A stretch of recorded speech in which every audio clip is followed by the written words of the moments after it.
এই চ্যানেলে সম্প্রচারিত সকল খবরই সচেতনতামূলক এবং শিক্ষণীয়, কোনো কিছুই প্রভাবিত নয়।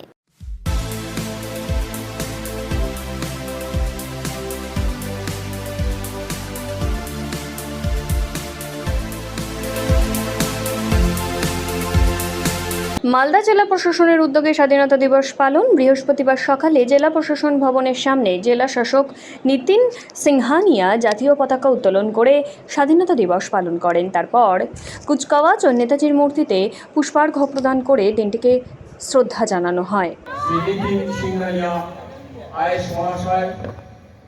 জাতীয় পতাকা উত্তোলনের মধ্য দিয়ে আজকে এই অনুষ্ঠানে শুভ সূচনা করবেন।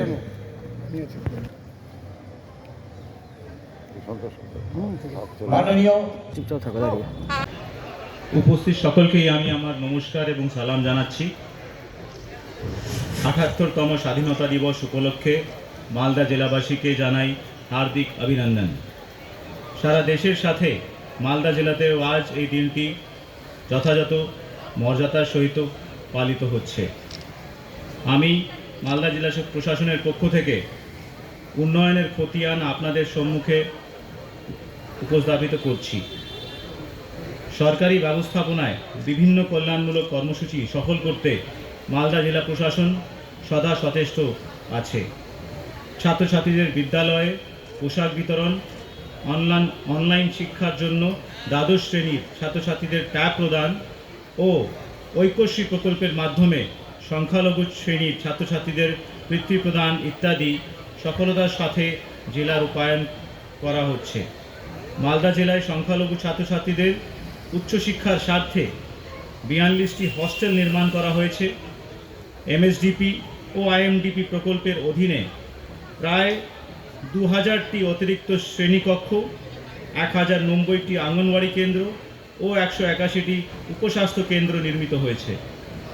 মালদা জেলায় সমাজ কল্যাণ বিভাগের বিভিন্ন প্রকল্পের মধ্যে লক্ষ্মী ভাণ্ডার প্রাপক মহিলার সংখ্যা প্রায় ১০ লক্ষ, বিধবা ভাতা প্রাপক মহিলার সংখ্যা প্রায় ১ লক্ষ ও মানবিক ভাতা প্রাপক উপভোক্তা প্রায় ৩০,০০০।